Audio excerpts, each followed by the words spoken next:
ખેતીવાડીની duplicate જંતુનાશક દવાઓ બનાવતા મોટા રેકેટનો ગ્રામ્ય એસઓજી પોલીસે પર્દાફાશ કર્યો છે.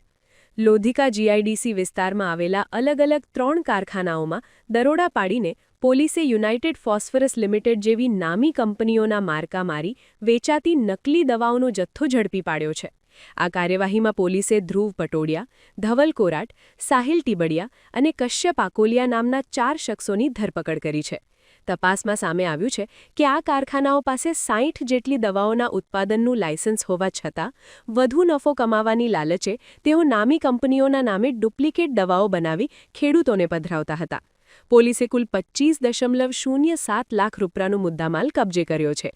નોંધનીય છે કે મુખ્ય આરોપીઓ પૈકી સાહિલ ટીબડિયા અગાઉ પણ આવા જ ગુનામાં સંડોવાયેલો હોવાનું ખુલ્યું છે.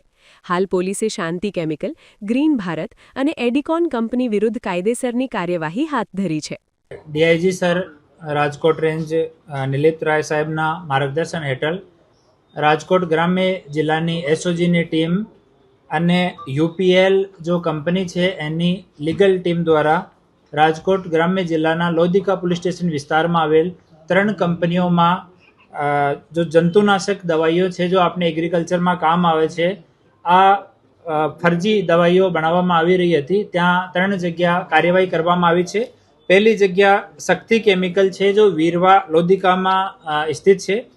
એના માલિક ધવલભાઈ કોરાટ છે, રાજકોટના રહેવાસી. એ યુપીએલ કંપનીનો એક આઈરિસ કરીને દવા આવે છે જો મગફળીમાં ઘાસ બાળવા માટે કામમાં આવે છે.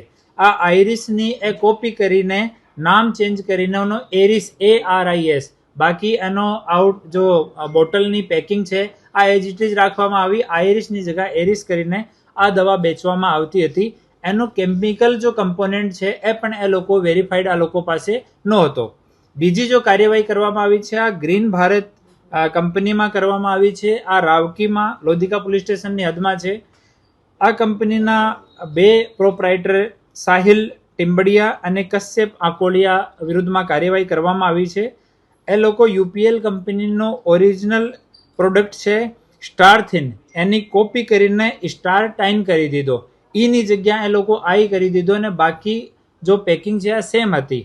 આ દવા જો છે આ જંતુનાશક છે. કપાસ અને મગફળીમાં આપણા સૌરાષ્ટ્ર રિજનમાં મોટા ભાગમાં ખેડૂતો આના કામમાં લે છે. ત્રીજી એડિકોન કંપની છે, આ માખાવડમાં છે, લોધિકા પોલીસ સ્ટેશનની હદમાં. આ કંપનીના માલિક ધ્રુવ પટોડિયા છે, રાજકોટના રહેવાસી. એ પણ યુપીએલ કંપનીનો જો આઈરિસ આ પ્રોડક્ટ છે એની કોપી કરીને એનો ટેકનિકલ અને જો કન્ટેન્ટ છે એવો જ કન્ટેન્ટ વગર પરમિશન વગર અને વગર કોઈ FSLના સર્ટિફિકેટ વગર તૈયાર કરીને વેચાણ કરતા હતા. આ 3 જગ્યા રાજકોટ ગ્રામ્ય જિલ્લાની એસઓજી દ્વારા પીઆઈ ફતેહસિંહ પારગી, PSI ઝાલા અને એની ટીમ દ્વારા આ કાર્યવાહી કરવામાં આવેલ છે. અને આ જો 3 જગ્યા છે આ જગ્યા છેલ્લા 1 થી 1.5 વર્ષથી એ લોકો આ દવાનું ઉત્પાદન કરે છે અને વેચાણ કરતા હોય છે. મૂળ વેચાણ એ લોકો ઇન્ડિયા માર્ટ જો ઓનલાઈન વેબસાઇટ છે એના મારફતે કરતા હોય છે. આ સિવાય નાના જો એગ્રીકલ્ચર પ્રોડક્ટ્સના ડિસ્ટ્રીબ્યુટર છે એની મદદથી પણ એ લોકો આનો વેચાણ કરતા હોય છે.